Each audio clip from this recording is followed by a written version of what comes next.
Minecraft Mentor here, and today we're going over the Space Station mod, and this is a bit of a spotlight slash review. It's a small mod, so there's not a whole lot to go over.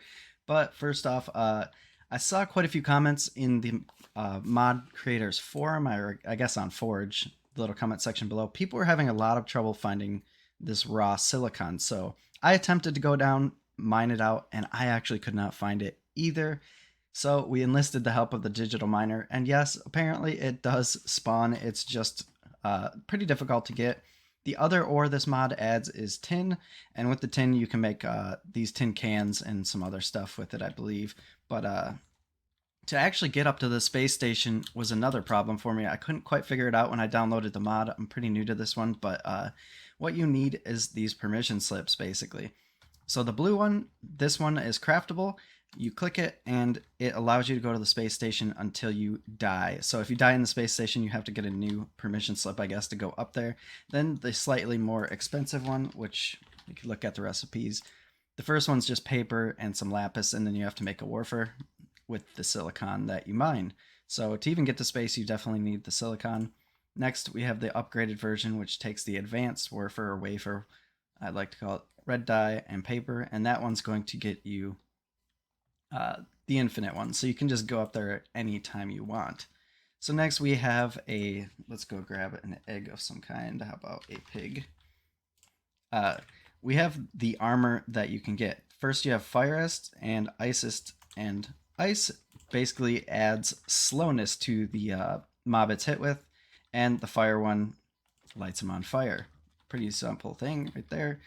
So next, I think we want to check out the space station. So once you've right-clicked one of these permission slips and you've activated your thing, there is no ship or anything to get up there. You just press tab and it actually teleports you up to the basic station. So this is like the absolute minimum station. And once you get up here, you can see we've got an asteroids room. We have a spawn anchor, so right-click that, don't forget that. And then we have these cool hollow doors. So basically, the hollow doors are solid until you click them. You can pass through, and shortly after, they apparently lock back up. But there we go. So allows you to pass through and closes it up to a solid door, which is kind of cool. And next, we have the HMI room, and finally over here, the work zone. Now to actually unlock these, you have to have Warfers or Advanced. So each one of the basic warfers, these count as 1. So it takes 10 to open up a room, or you can build the advanced ones and it just takes one of these and it'll create your room for you. Let's take this out. So this room is basically your food kind of thing. You've got a furnace, blast furnace. It gives you all this right off the bat. Furnace. Next we have the dehydrator. So the dehydrator is what you use to basically dehydrate your carrots, your apples, any sort of crop like that. And you load it up with these tin cans.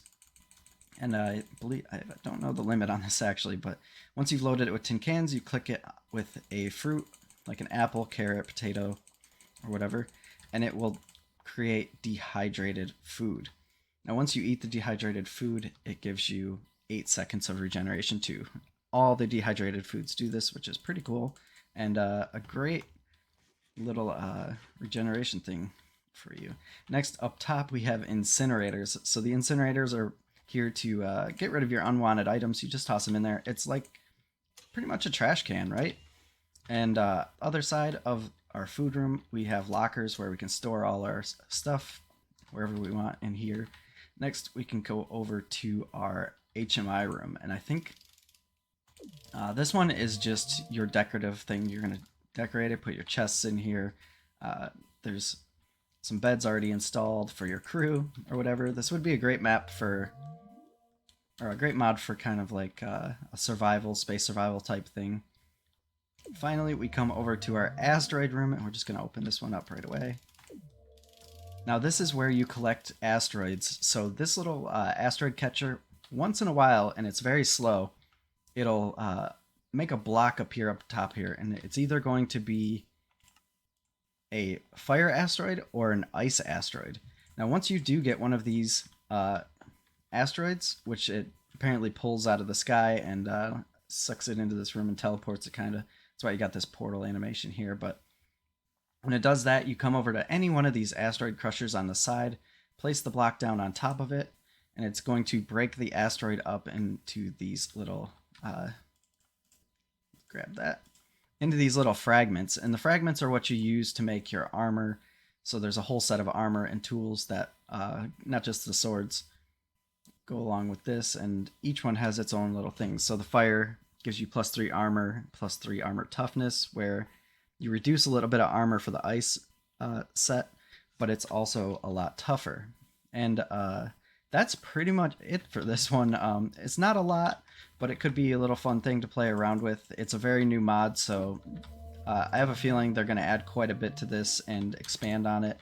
It's got a lot of room to grow. It's only been out since May, so I think they've come a long way in a short amount of time, and I really hope they expand on this mod. It's got quite a bit of potential, and maybe eventually we'll get some spaceships and things that'll allow us to fly up to the station. But yeah, that's it for this one. If you liked it and you want me to do more spotlights, leave a comment below.